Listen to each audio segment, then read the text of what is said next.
Bom dia a todos. Convido os irmãos que abram a palavra do Senhor no Evangelho de Mateus, o primeiro dos Evangelhos, capítulo 4.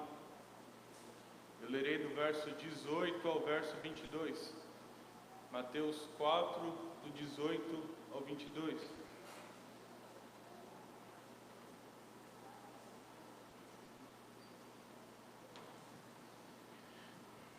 Assim diz a palavra do Senhor. Caminhando junto ao mar da Galileia, viu dois irmãos, Simão, chamado Pedro, e André, que lançavam as sedes ao mar porque eram pescadores. E disse-lhes: Vinde após mim, e eu vos farei pescadores de homens. Então eles deixaram imediatamente as sedes e o seguiram. Passando adiante, viu outros dois irmãos, Tiago, filho de Zebedeu, e João, seu irmão, que estavam no barco em companhia de seu pai, consertando as sedes, e chamou-os. Então eles, no mesmo instante, deixando o barco e seu pai, os seguiram. Vamos orar mais uma vez, meus irmãos. Senhor Deus, tua palavra foi lida e será exposta agora, Senhor. Nós clamamos pelo teu Espírito Santo esteja conosco, nos iluminando, Senhor, e nos dando correto entendimento desse texto, a fim de que possamos pô-lo em prática e sejamos mais parecidos com o nosso Senhor e Salvador Jesus Cristo. É a nossa oração, em nome de Jesus. Amém. Para entender melhor esse texto, a gente precisa olhar o contexto em que ele está inserido. E se você folhear aí as páginas de Mateus, a partir do capítulo 3, você vai ver que Jesus acabou de começar o seu ministério. E então ele é batizado por João. E nesse batismo há uma manifestação visível de Deus Pai falando que aquele é o Filho dele, que Jesus é o Filho dele, de um batismo com o Espírito Santo, o Espírito que Jesus já tinha. Mas fica visível então para todos que Jesus é o Filho de Deus, é aquele que é cheio do Espírito Santo. Depois disso, então, ele é levado pelo próprio Espírito Santo ao deserto, a fim de ser provado, e lá ele é tentado por Satanás, vence as tentações, vence essa provação. Quando sai do deserto, depois de vencida a provação, ele então vai morar na região de Cafarnaum. Mateus escreve para um povo mais de costume judaico, um povo cristão recém-convertido do judaísmo, e por isso ele acha importante colocar um detalhe, que onde Jesus foi morar era perto de onde exatamente eram as tribos de Zebulon e Naftali.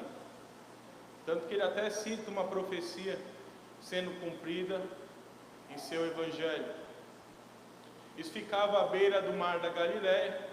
Então, para quem já teve panorama do Antigo Testamento ou alguma matéria parecida e viu aquele mapa, é na parte de cima de onde ficava todo Israel. Então lá ele começa a pregar sobre arrependimento, lá ele começa a pregar sobre a vinda do reino de Deus, e Mateus usa reino dos céus porque ele está escrevendo para um povo recém-convertido do judaísmo, então, mas é a mesma coisa. Então ele está andando, está pregando, e então ele chama seus 4 primeiros apóstolos, que é o texto que nós veremos agora, e por isso que o tema da nossa manhã é o chamado ao discipulado. O tema da nossa manhã hoje, do sermão que será pregado, é o chamado ao discipulado. E primeiro a gente precisa entender o que consiste o chamado. Qual é esse chamado que Jesus nos dá ao discipulado? Eu convido os irmãos que voltem às Escrituras e acompanhem a leitura do verso 18 e 19, que diz assim: Caminhando junto ao mar da Galileia, viu dois irmãos, Simão, chamado Pedro, e André, que lançavam as sedes ao mar, porque eram pescadores, e disse-lhes: Vinde após mim, e eu vos farei pescadores de homens. Esse mesmo relato se repete nos outros evangelhos também. E ao lermos o evangelho de Lucas, vemos que Jesus não estava simplesmente andando. Jesus não estava andando pelo mar da Galileia, curtindo a paisagem, ou estava lá andando na Galileia porque queria ser mais saudável, então estava fazendo um exercício físico. Mas Lucas relata que Jesus estava andando na Galileia porque estava pregando à multidão que o seguia. Então ele pega um barco, ele se afasta um pouco dessa multidão, prega o evangelho a essa multidão, e quando acaba de pregar, ele vira para Simão e para André, manda eles baterem a tarrafa ali no lugar de novo. Eles obedecem a Jesus. Então a gente conhece esse episódio como uma pesca maravilhosa, onde Pedro e André pegam muitos peixes. E a Bíblia diz que são muitos peixes, tanto que mesmo eles sendo pescadores experientes, eles precisam de ajuda para trazer tantos peixes para o barco deles. Depois desse evento, Simão, que é chamado por Jesus de Cefas, que é Pedro, ele reconhece o que o irmão dissera antes, que estava diante do Cordeiro de Deus e do Messias.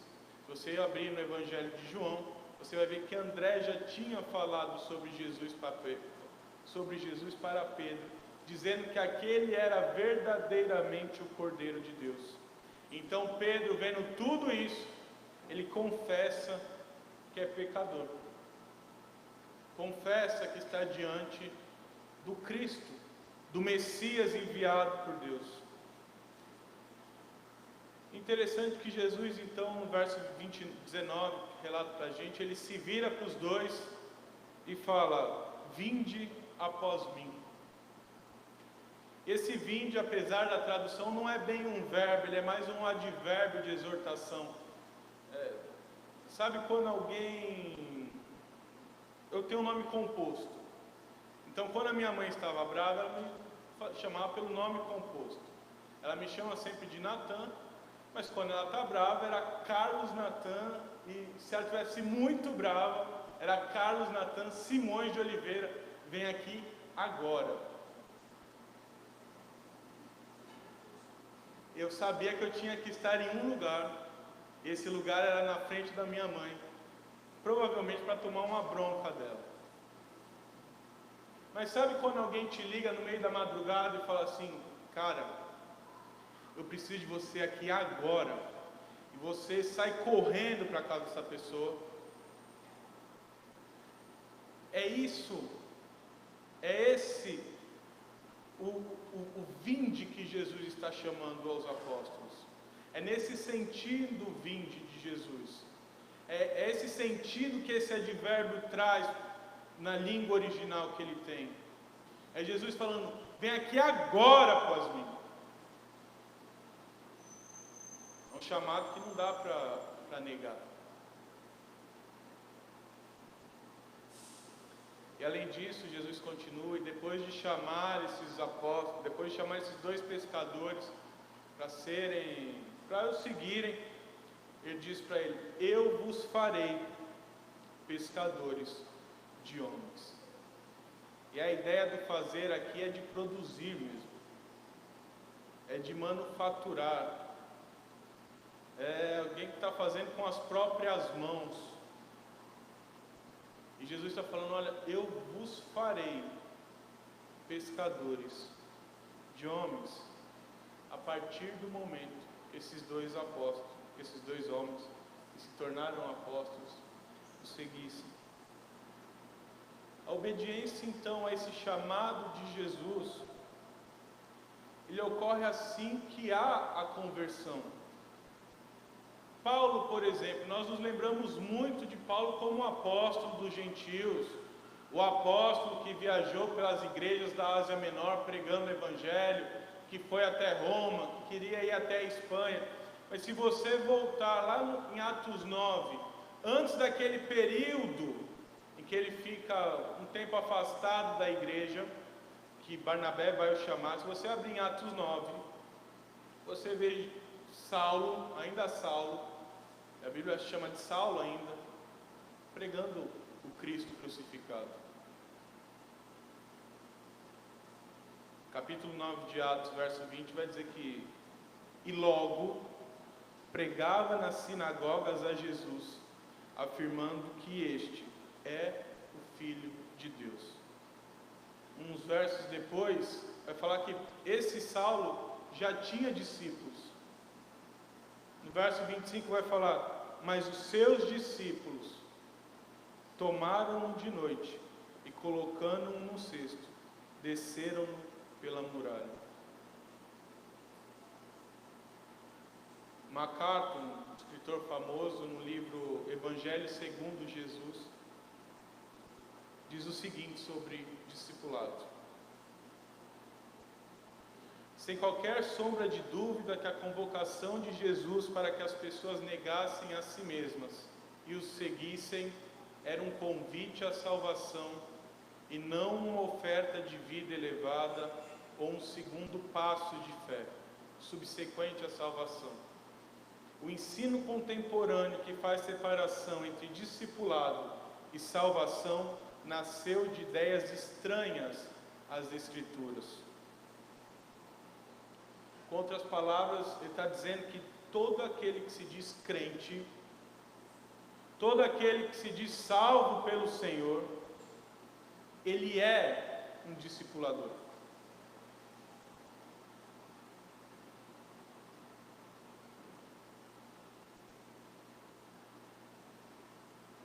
Não há dois chamados. Não há um chamado eficaz que você se converte e depois você precisa ser rechamado por Deus para ser um discipulador. Mas esse é um chamado só. Aquele que é salvo, ele é necessariamente um discipulador também. Isso então significa que se você não faz discípulos, ou se você está esperando receber uma revelação divina para começar a fazer discípulos, você está em pecado.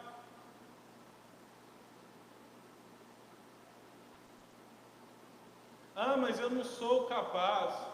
Ah, mas eu não tenho estudo. Ah, mas eu não fiz seminário, não fiz curso bíblico. Quem te chama para ser discipulador é aquele que te faz discipulador. É aquele que produz em você um discipulador ideal. Jesus não chamou o Rabi de Jerusalém. Jesus não chamou o mais letrado dos homens. Jesus chamou dois pescadores. E desses dois pescadores falou: vocês se tornarão pescadores de homens. E se você lê em Atos dos Apóstolos, você vai ver que, narra mais a história de Pedro, mas você vai ver que Pedro foi um pescador de homens. Então qual a desculpa que você tem dado?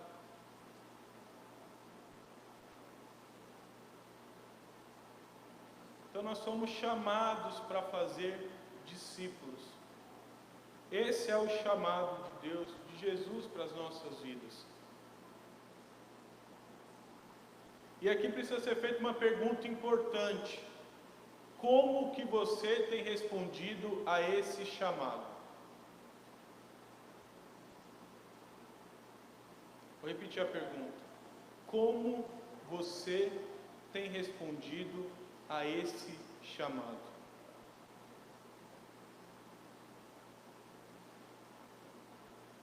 Acompanhe a leitura do verso 20.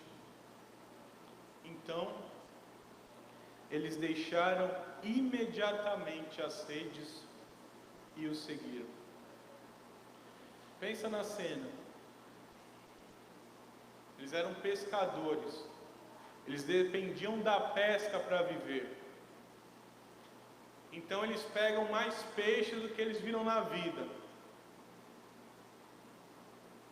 A vida está feita. E a Bíblia diz que depois da maior pesca da vida deles, eles abandonam as redes, eles abandonam os barcos e vão atrás de Jesus.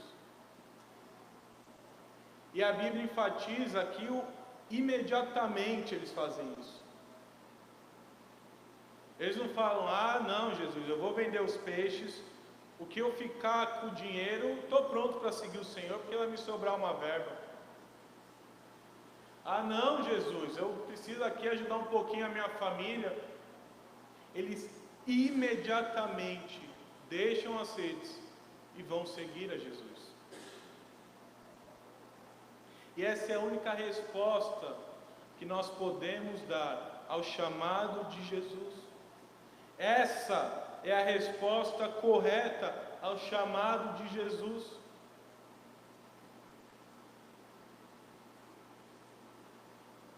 Jesus, depois que ressuscita, ele de novo volta a afirmar a necessidade deles irem e fazerem discípulos, lá em Mateus 28, texto conhecido por todos nós. Mateus 28, 19, ide, portanto, fazei discípulos. E aqui eu volto a perguntar o que eu acabei de perguntar. Como você tem respondido ao chamado de Jesus? Fazer discípulos, pregar sobre o arrependimento, pregar sobre o reino de Deus, é a prioridade da sua vida? Ou isso é algo secundário para você?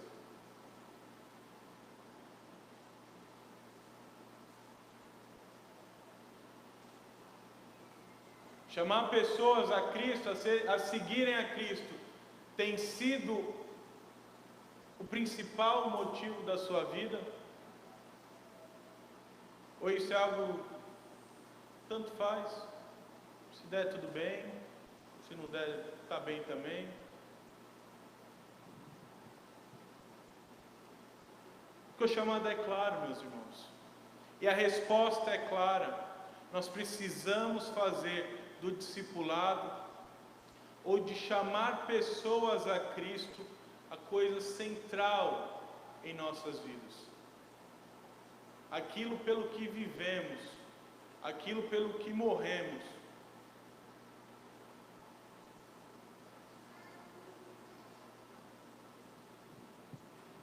Então só tem uma resposta correta. E se você não tem respondido desse modo, você está respondendo errado. E a resposta é seguir Jesus e levar outras pessoas a segui-lo também. Essa é a única resposta que pode ser dada. Mas o texto continua.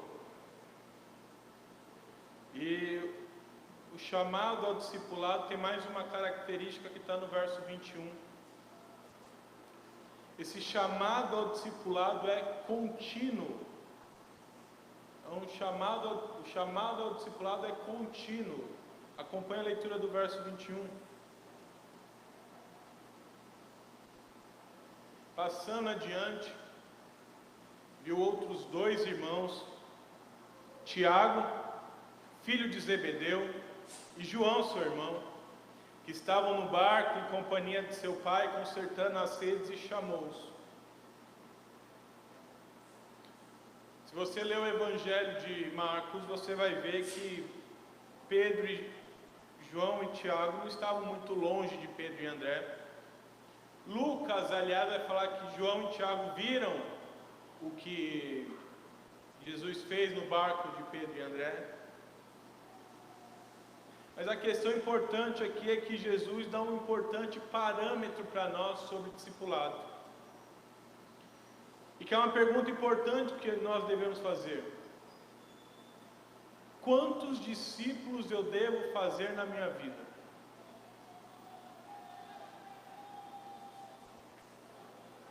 Quantos discípulos eu devo fazer na minha vida?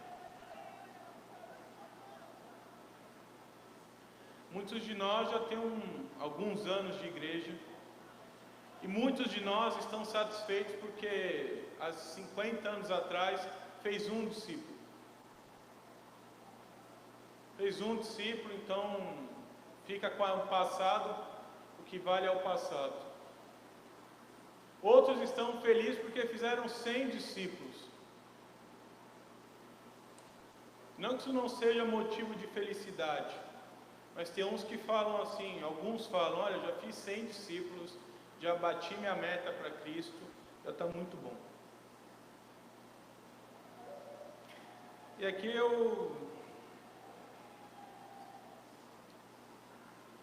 Jesus está colocando um padrão importante para a gente, mostrando o que acontece com frequência nos evangelhos, que Jesus não para de fazer discípulos, mostrando para nós que não existe um número mágico de discípulos. Nós podemos conversar depois que ele tinha os seus 12 mais próximos, dos 12 os 3, mas você vai ver que uma multidão seguia Jesus para escutar o que ele tinha para ensinar. E aqui eu faço um paralelo com o perdão. Quantas vezes você deve perdoar o mesmo pecado todos os dias? A Bíblia diz 70 vezes 7, mas que é uma figura de linguagem para dizer que é todas as vezes que forem necessárias. Quantos discípulos você tem que fazer por dia? Todos que forem necessários. Todos que derem para você fazer.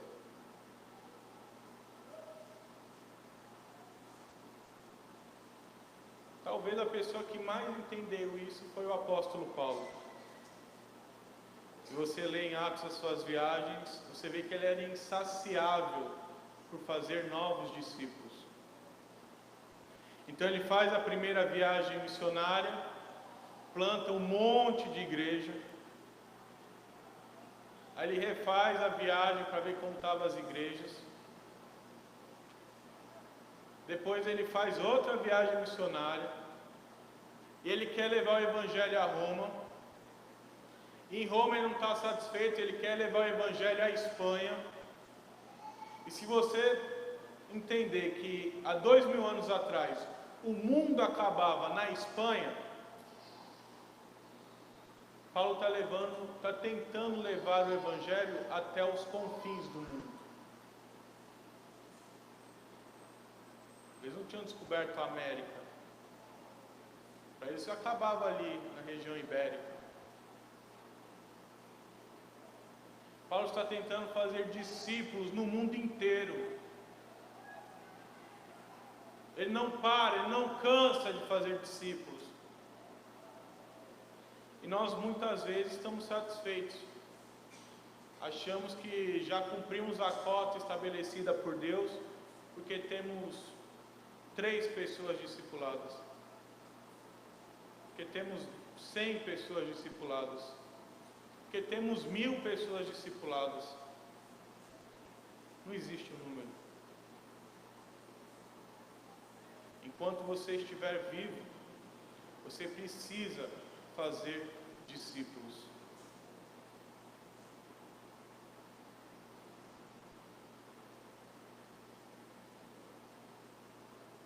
Então, por isso nós precisamos parar de fazer corpo mole para fazer discipulado. Parar de achar que discipulado é tarefa para outra pessoa e não para mim. Parar de achar que eu já cumpri a cota suficiente de discipulado para Deus. Nós precisamos fazer discípulos em todos os lugares onde nós estivermos e o tanto de discípulos que nós conseguirmos fazer. Para terminar, a última característica desse chamado ao discipulado é que ele exige renúncia. Ele exige renúncia. Acompanhe a leitura do verso 22. Então, eles, no mesmo instante, deixando o barco e seu pai, o seguiram. É importante lembrar que a pesca era o centro da economia da Galiléia naquela época, e um pescador vivia melhor do que, por exemplo, um camponês da região. Porque o camponês basicamente trabalhava para sustentar o Império Romano.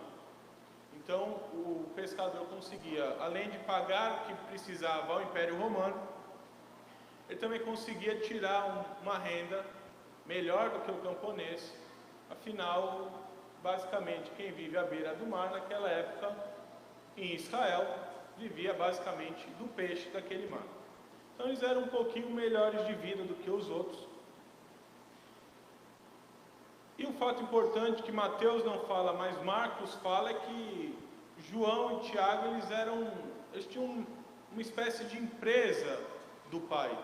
Então Zebedeu meio que tinha uma empresa de pesca, tanto que a palavra do Senhor em Marcos diz que eles tinham funcionários, barco grande, com funcionários, além dos filhos e do próprio Zebedeu. Então, por esse motivo, um importante estudioso bíblico diz que o fato deles abandonarem o trabalho, a família e a empresa podia facilmente trazer desonra para esses homens.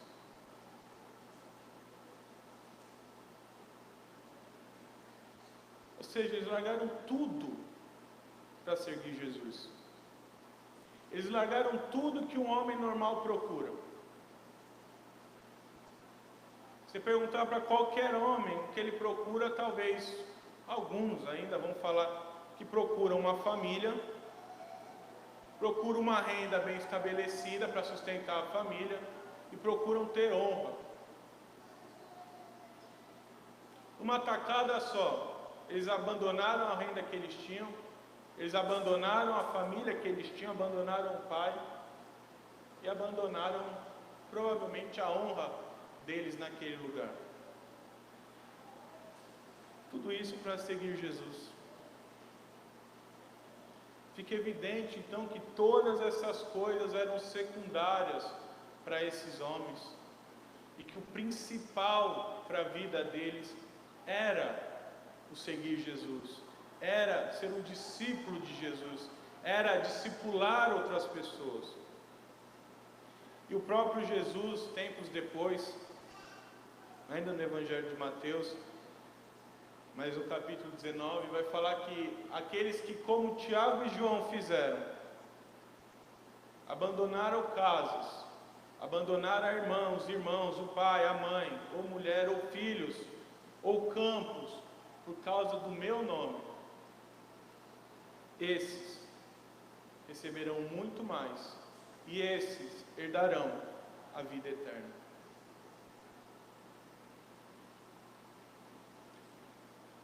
Esse ato me lembra uma história de 2 missionários moravianos. Para quem não sabe, a igreja moraviana é uma igreja pré-reformada, porque ela é dos discípulos de John Huss. Então, quem não conhece John Huss, vale a pesquisa no Google, que é um pré-reformador muito importante. Mas a história é que 2 jovens moravianos, dessa igreja moraviana, eles tinham cerca de 20 anos. Eles então descobriram numa ilha ao leste da Índia, que tinha quase 3.000 escravos nessa ilha. Então eles foram falar com o dono da propriedade da ilha inteira, que era um britânico, e perguntaram para o britânico: olha, a gente pode ser missionários nessa terra? Nós podemos ser missionários nessa terra? E o britânico então, diz a história, que ele era ateu e falou: olha, essas coisas de religião eu não quero lá de jeito nenhum. Entendendo então que esse era o chamado deles, os 2 moravianos olharam para o britânico e falaram: e se nós nos vendermos para você como escravo? Você vai nos recusar? Então o britânico falou: não, vocês podem ser meus escravos. Então a fim de levar Cristo para aquelas 2, 3 mil pessoas que tinham nessa ilha. Eles se venderam como escravos, sabendo, deixando família, deixando a igreja, deixando um futuro deles, a fim de que eles pregassem e pudessem ter a oportunidade de pregar o Evangelho para aquelas 3 mil almas que não conheciam a Jesus. Nós precisamos então aprender a renunciar a nós mesmos, meus irmãos. Se quisermos fazer o que Jesus nos mandou fazer, não é possível querer fazer o que Jesus fazer, que é fazer discípulos, se ainda não renunciamos a nós mesmos. E aqui está mais uma pergunta que eu faço. O que vem na frente na sua vida? A sua vontade ou a vontade de Deus revelada nas Escrituras? O que vem na frente na sua vida? Se você enche a cara toda vez que dá vontade, estou com vontade, então vou beber para esquecer as mágoas. Ou usa drogas toda vez que dá vontade. Ou sai ficando toda vez que dá vontade. Ou faz sexo por pura vontade. Estou carente hoje, vou pular o carnaval. Ou você trai toda vez que dá vontade. Ou você consome pornografia na internet toda vez que dá vontade. Ou você mente à torta e à direita para se livrar das consequências. Você trabalha no dia do Senhor, porque no dia do Senhor paga mais. Não discipula ninguém, porque isso é obrigação de outros e não minha. E tantos outros pecados que têm dominado sua vida e você faz quando tem vontade. Você está obedecendo a sua vontade. Você colocou a sua vontade como a prioridade da sua vida.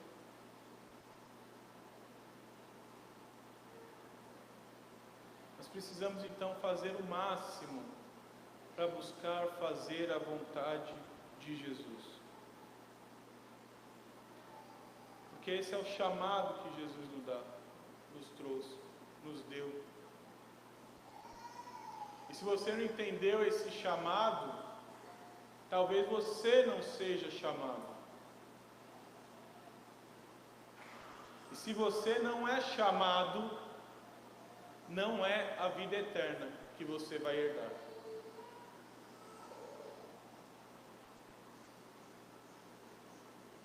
Por isso tenha certeza, se você não sabe, saberá agora, que o chamado de Jesus para sermos discípulos dele e discipuladores envolve sofrimento. Você vai sofrer. Envolve choro. Envolve perder amigos. Sabe aquele brother que você, aquele amigão seu que você fala, isso aqui é para a vida inteira.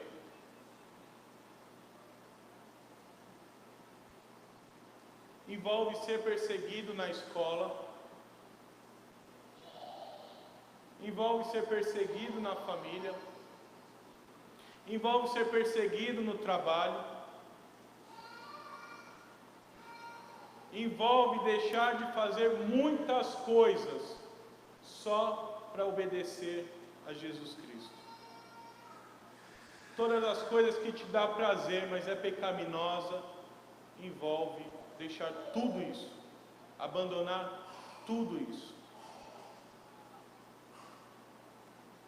Quem renuncia a estas coisas, esses certamente herdarão a vida eterna. Agora, quem quer ser legal com o mundo e com Jesus ao mesmo tempo, não é a vida eterna que você vai herdar, mas é o lago de fogo que vai queimar por toda a eternidade. Para concluir então, meus irmãos, nós vimos que o chamado aos discípulos envolve, ou melhor, o chamado ao discipulado envolve um chamado específico para ser discípulo de Jesus e fazer novos discípulos. Envolve uma resposta correta, que é fazer desse chamado a prioridade das nossas vidas. Também esse chamado é contínuo, em que todos os momentos da nossa vida nós temos que levar novas pessoas a Cristo, a serem discípulos de Cristo. E por fim envolve renúncia, onde não vivemos mais para nós, mas vivemos para Cristo. Onde o que Paulo diz faz sentido em nossas vidas. A vida é Cristo e a morte é lucro. Que o Senhor nos abençoe. E que assim como André, Pedro, Tiago e João, possamos abandonar todas as coisas e viver como verdadeiros discípulos e discipuladores. Vamos orar? Senhor Deus, Tua palavra foi lida e exposta, e nós clamamos agora, Senhor, que o Teu Espírito Santo molde os nossos corações, Pai. Que aqueles que são eleitos pelo Senhor, mas ainda não entenderam o chamado, possam abrir os olhos, o Seu Espírito possa abrir os olhos, Pai, para que eles entendam eficazmente o chamado através da pregação da palavra. Pai Santo, que nós que somos salvos já, mas ainda andamos errado nessa questão, possamos mudar, Pai.